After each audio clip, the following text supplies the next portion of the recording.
legit. Ang saya! Do housework. Do housework.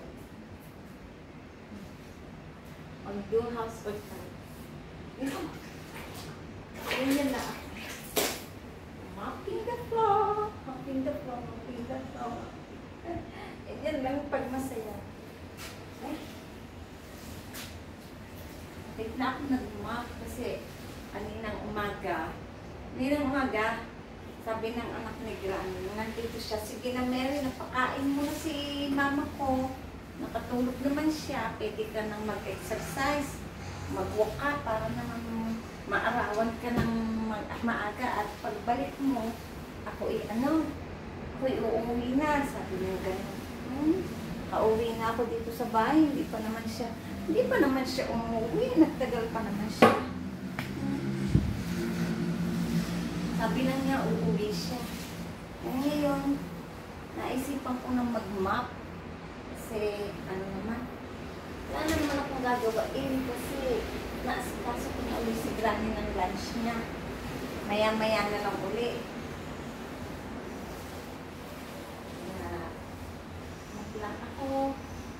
Mag-lang ako dito sa bahay. Isang araw, malinis ko na yung aming mga bintana. Mamaya, kwarto na lang ni Granny ang aking lilinisin. Kwarto na lang ni Granny, mamaya ang lilinisin ko. Para sa... Kwarto na lang ni Granny para sa... bintana. 3 days ko lang hindi napunasan yung bintana ni Granny. Pareho naman kami may allergy sa dabo. Madali lang itong mag-mop. Madali lang mag-mop. Basta itiin-diin mo lang yung pag-mop para yung lahat na dumi dala. Diba? Yung pinaka-doble-doble kong exercise. Doble-doble kong exercise sa bahay. Charot.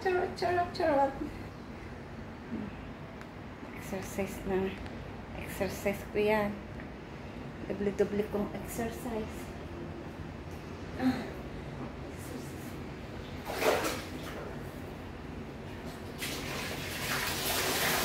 Gising si Granny. Maya-maya pa kakainin ko siya. Gising siya. Pero maya-maya pa kakainin ko siya. Wala namang iba sa ginagawa ko sa routine ko araw-araw. Alam niyo, routine ko araw-araw, mag-mop, maglinis ng bintana, asikasuhin si Granny 24/7. Yun lang. Pag nandito yung anak niya lalaki, pag pinalabas ako, di lalabas ako. Hindi ako pinapalabas, hindi ako lalabas. Ganun lang yun.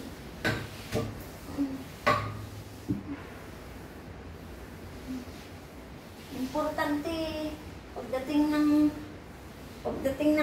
16, nandiyan yung sahod ko. May pang-allowance ako sa aking chikiting. Masarap mabuhay ng walang problema. Walang problema sa pera. Walang problema sa kahit ano. Walang problema sa asawa. Walang problema sa mga anak. Bakit ko po problema ng ibang tao?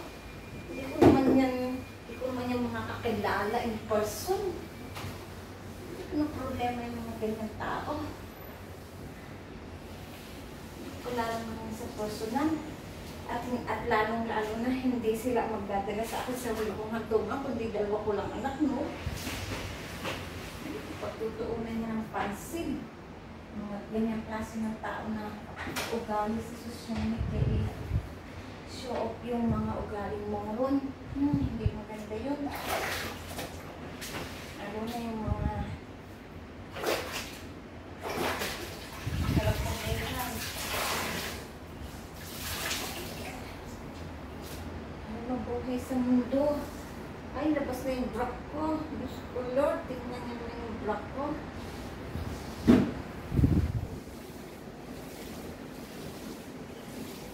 Yung bra ko. Ito lang yung suot ko kasi magmamak ako para fresh ko.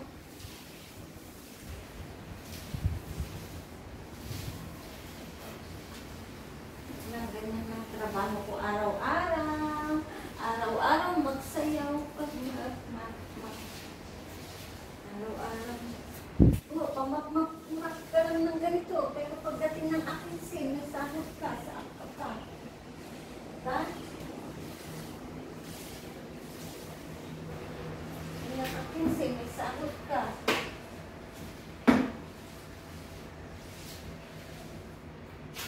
masaya pa.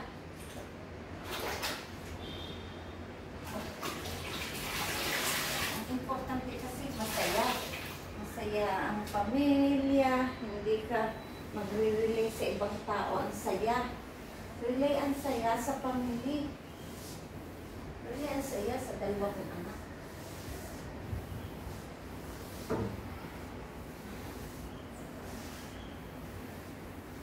Lumalakas si Granny. Alam niyo bang lumalakas si Granny?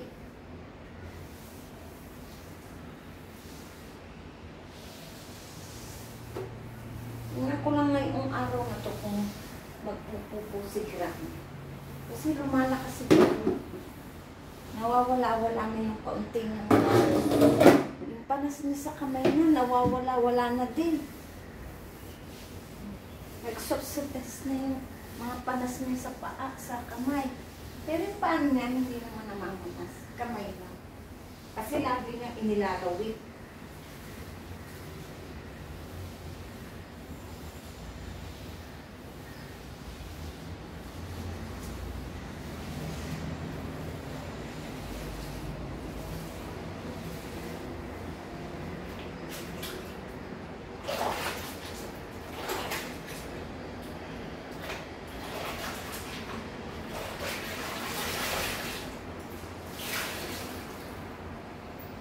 Trabaho ng atsay.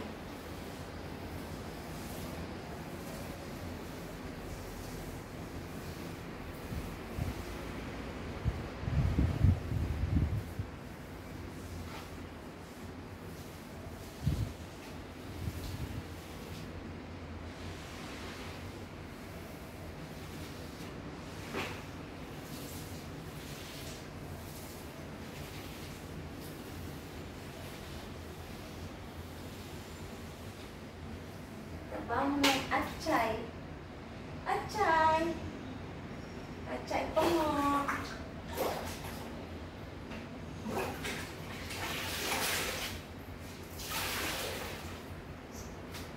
Kailangan ko ng pagupitan talaga ang aking buhok. Mahaba na yung buhok ko. Iba na yung shape ng buhok ko. Dapat pala mini-maintain itong buhok na to. Yung maganda, para maganda dito. Para yung maganda yung sa likod. Kaya next week, magpapagupit na ako.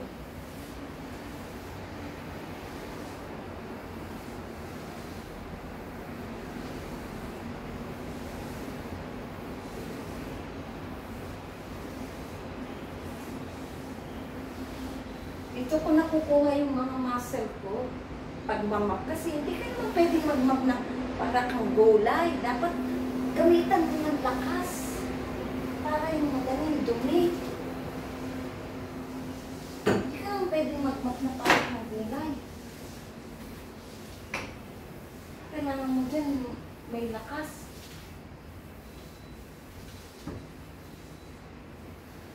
Hali ha. Papalitan ko lang yung tubig ko.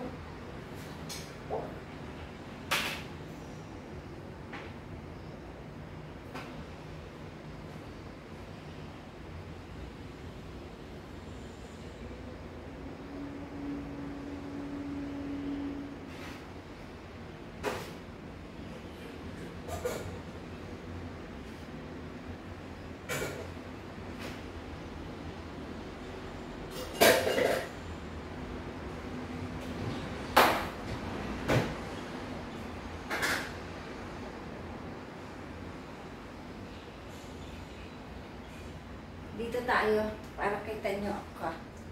Okay? Doon tayo, para kita nyo ako. Okay, mga kapatid, dito tayo. This is very clean. Dito lang. Para kita nyo ako. Mamagtas dito sa kusina. Bago ko palta ng tubig, map ko muna dito sa kusina.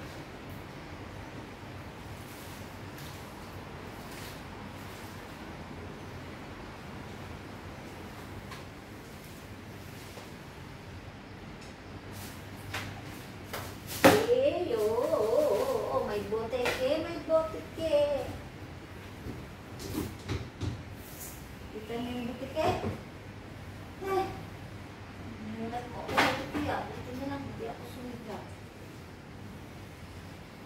Ang taba-taba pa man din ang butiki. Ang taba-taba pa man din ang butiki. Buti na hindi ako sinigaw. Ay, sus.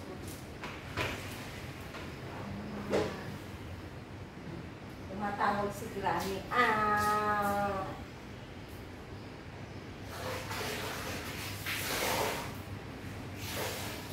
Tumatawag si Granny.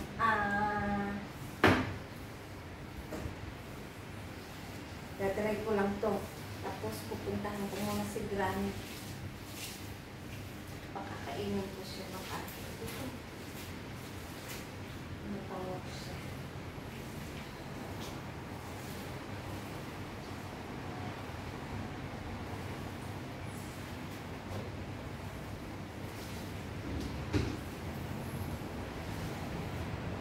Baktan natin yung tubig. Baktan natin yung tubig, okay?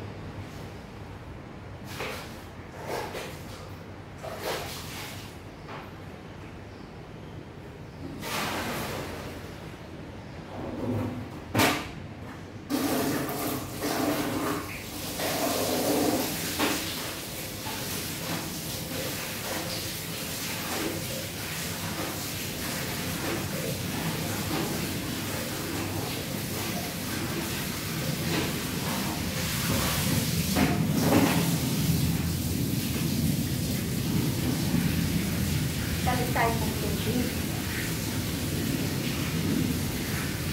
Ganyan lang, maliit lang bahay ni Granny. Kaya mabilis lang akong nakakatapos. Maliit lang ba?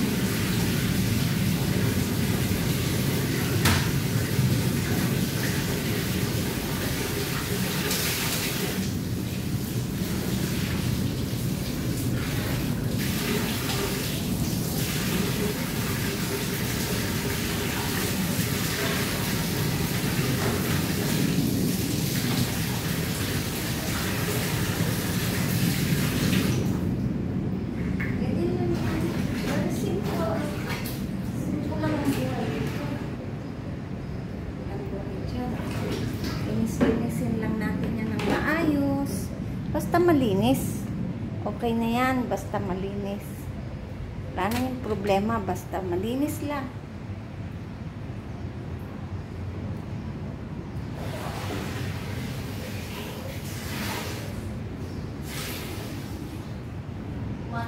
Tumatawag si Granny. Kaya dapat ko na itong i-dry talaga ng mabilisan kasi tumatawag na si Granny.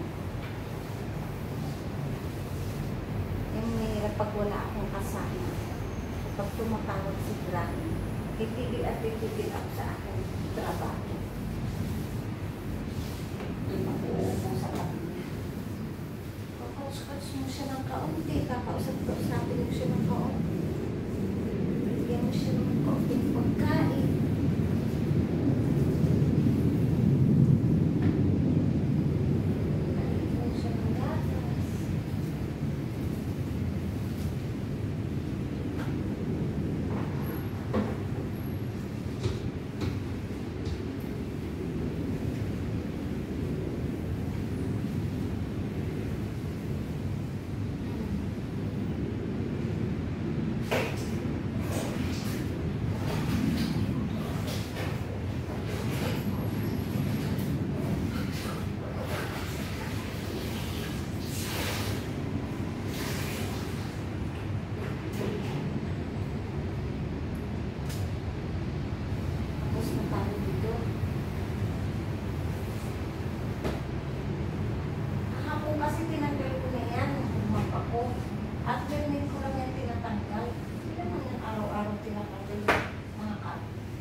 Kasi kahapon tinanggal ko.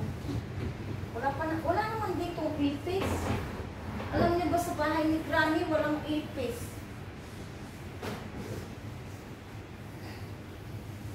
Wala nang ipis dito. Ang isang ipis wala kang makikita. Butiki lang. Butiki lang. Butiki dito. Ilang gusto kong matako.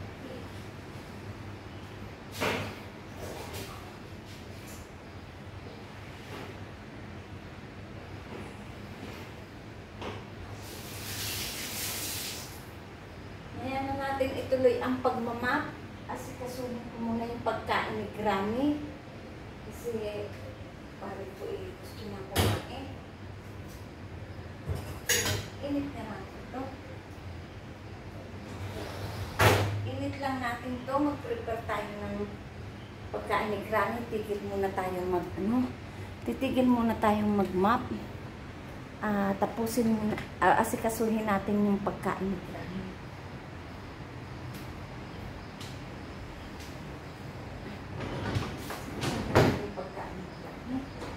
Konti lang yan. Mabilis lang yan. Alam niyo, nakabili ako ng mangosteen. Mamaya kakainin ko siya. Ang kilo lang niya, $1. Pero matamis siya. Nakakain na ako ng 5. Mamaya, pagkain ko, ibigin ko. Tapos yung balat, i-boil ko kasi iinumin ko yung pinag-anuhan.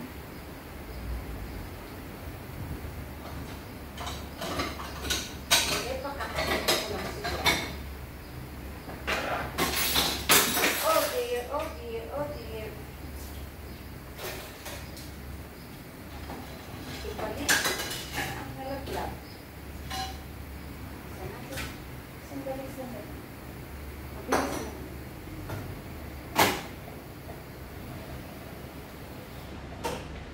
Tapos na. Pakakainin natin si Granny.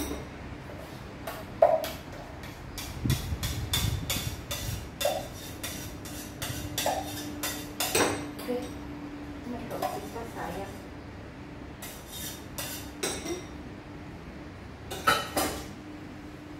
Lagyan natin ng gatas. Mamaya natin ito imumukbang. Kakainin natin itong mangosteen. Inahin ko muna si Granny. Pag-prepare ko muna. Tigil muna ako ng pagtrabaho sa bahay. Kasi tumatawag si Granny. Kakainin ko muna siya. Please, okay. Lagyan natin siya ng konting water kasi masyado siyang thick. Hindi siya masyado. Okay, ito na yung pagkain ni Granny. Kita niyo yung pagkain ni Granny. Tigil muna tayo. Kakainin natin si Granny. Kakainin natin si Granny. Bibidyo natin magpapakain kay Granny. Okay?